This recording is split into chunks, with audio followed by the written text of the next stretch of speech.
여러분 안녕하십니까? 6월 4일 금요일 뉴스투데이입니다. 10호 태풍 하이선이 우리나라로 오고 있습니다. 원래 일본을 거쳐 오는 걸로 예상됐는데 진행 경로가 바뀌었습니다. 지금 관측대로라면 곧바로 우리 쪽으로 와 월요일 아침에 부산에 상륙합니다. 세력이 꺾이지 않은 상태란 말인데 게다가 한반도를 관통할 걸로 보여 지금까지의 태풍과는 차원이 다를 수 있다는 우려가 나옵니다. 박철원 기자입니다. 10호 태풍 하이선입니다. 오늘 새벽 3시 현재 일본 오키나와 남동쪽 약 1000km 부근 해상을 지나고 있습니다. 중심 기압은 950헥토파스칼에 최대 풍속 시속 155km의 강풍이 부는 강한 태풍으로 발달했습니다. 이틀 전만 하더라도 일본 오키나와에 상륙할 걸로 예상이 됐었는데 북태평양 고기압의 발달로 어제부터는 예상 목적지가 한반도 남해안으로 바뀌었습니다.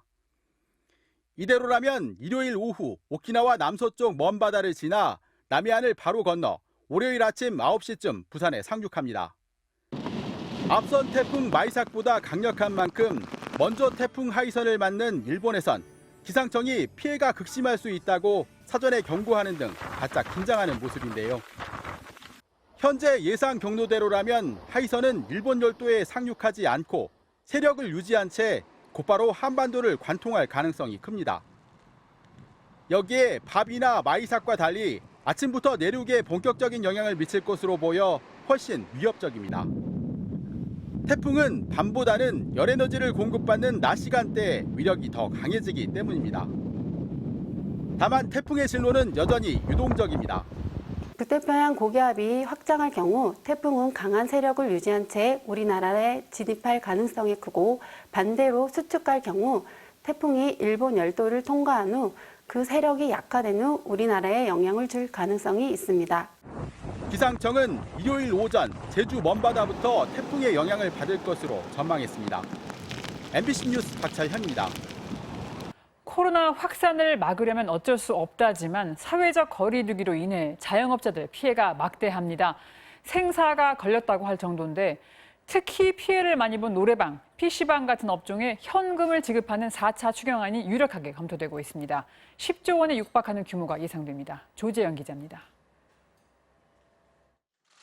더불어민주당과 정부는 어제 실무 협의를 갖고 8조 원에서 10조 원 규모의 4차 추경안을 편성하는 방안을 논의한 것으로 알려졌습니다.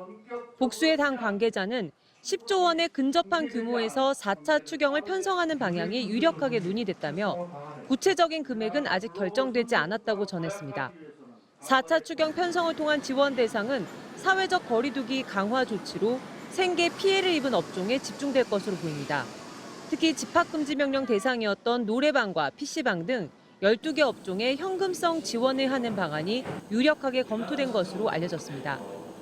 앞서 민주당 김태녀 원내대표는 코로나로 어려움을 겪는 국민을 돕고 경제를 지탱해야 한다며 신속한 추경 편성을 통한 추석 전 민생 지원 방침을 예고했습니다.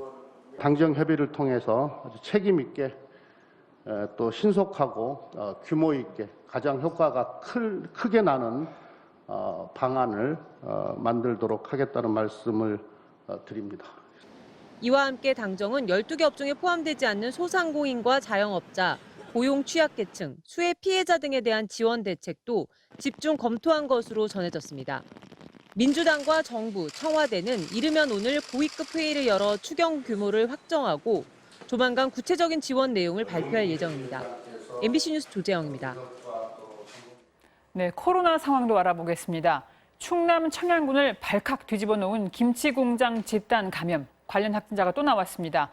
교회 연쇄 감염도 여전합니다. 이제 약 한 달 남은 추석, 그 전까지 확산을 틀어막는 게 지금 정부의 최대 목표입니다. 강화된 사회적 거리 두기 유지할지 말지 오늘 결정됩니다. 박성원 기자가 보도합니다. 충남 청양 김치 공장과 관련된 확진자가 한 명 더 발생했습니다. 이미 확진 판정을 받은 김치 공장 직원 부부의 남편과 접촉해 밀접 접촉자로 격리돼 있던 60대가 추가로 확진 판정을 받으면서 관련 확진자는 21명으로 늘었습니다. 대전에서는 순복음 대전 우리교회 신도와 접촉한 50대 여성의 감염이 새로 확인됐습니다. 앞서 경기도 성남의 한 치킨집에서도 직원 6명이 한꺼번에 확진되는 등 일상 속 감염이 전국에서 동시다발적으로 이어지고 있습니다. 방역당국은 주요 집단 감염 사례 13건 가운데 사랑제일교회와 광화문 집회 등 6건을 제외한 7건이 새로 발생했다면서 이런 산발적인 지역 연쇄 감염이 당분간 계속될 가능성을 우려하고 있습니다. 나흘째 200명대를 유지하던 확진자 수가 어제 다시 100명대로 내려갔지만 거리 두기의 효과가 생각보다 더디기 때문에 언제든 확진자 수가 폭증할 수 있다는 게 방역당국의 판단입니다. 방역의 최후 방어선인 병원 감염이 걷잡을 수 없이 번지는 점도 걱정스러운 대목입니다. 서울에서만 7개 병원에 걸쳐 의료진과 환자 30명이 감염된 데 이어 한양대학교 병원 교직원 2명이 지난달 말 확진 판정을 받은 사실이 뒤늦게 확인돼 불안감을 키우고 있습니다. 지금은 흔들리는 공든탑을 바로잡는 과정에 있습니다. 언제든지 다시 무너질 수 있다는 긴장감과 경각심을 유지해야 하고 방역당국은 이달 말 추석 연휴 전까지 지금의 확산세를 최대한 누그러뜨리는 걸 1차 목표로 삼고 있습니다. 연휴 기간을 거쳐서 환자가 더 증가하지 않도록 추석 방역 대책을 지금 현재 마련을 하고 있습니다.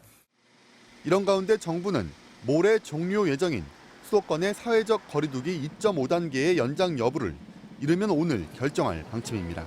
MBC 뉴스 박성원입니다. 미국 뉴욕주에서 지난 3월 흑인 남성이 경찰 체포 과정에서 사망한 사실이 뒤늦게 알려져 또 논란이 일고 있습니다. 경찰이 남성에게 수갑을 채운 뒤 얼굴에 두건을 씌워 질식사한 건데 경찰은 이 남성이 침을 계속 뱉어 코로나19 감염이 우려돼 두건을 씌웠다고 해명했습니다. 워싱턴에서 여홍규 특파원이 보도합니다. 알몸으로 서 있는 흑인 남성을 향해 경찰이 바닥에 엎드리라고 명령합니다. Get on the ground. Put your hands behind your back. Behind your back. Don't move. 엎드린 흑인 남성에게 수갑을 채운 경찰은 잠시 후 이 남성의 얼굴에 두건을 씌웁니다. 그러자 남성은 바닥을 뒹굴며 두건을 벗겨달라고 소리칩니다. 흥분한 남성이 계속 몸부림을 하자 경찰은 그의 얼굴을 손으로 누르며 제지합니다. 이 남성은 병원으로 옮겨졌지만 일주일 뒤 숨졌고 부검 결과 질식이 사망 원인 중 하나로 나왔습니다. 지난 3월 뉴욕주 로체스터에서 발생한 이 사건의 영상이 뒤늦게 공개되면서 논란이 일고 있습니다. 숨진 흑인 남성 데니얼 프루드의 형은 정신적으로 문제가 있는 동생이 집을 나가 신고했던 거라며 경찰이 도와주기는커녕 동생을 숨지게 했다고 주장했습니다. I placed a phone call for my brother to get help, not for my brother to get lynched. 경찰은 체포 당시 프루드가 경찰관 쪽을 향해 계속 침을 뱉어 코로나19 감염이 걱정돼 두건을 씌웠다고 진술했습니다. 사건이 공개되자 경찰서 앞에선 인종차별에 항의하는 시위가 열렸습니다. 이런 가운데 조 바이든 민주당 대통령 후보는 흑인 피격 사건이 발생한 위스콘신주 커너샤를 방문해 피해자 가족들과 비공개 면담을 갖고 피해자인 제이콥 블레이크와 통화했습니다. I just spent an hour or more with the family as I got off the airplane. Had an opportunity to spend some time with Jacob on the phone. Whether he walked again or not, he was not going to give up.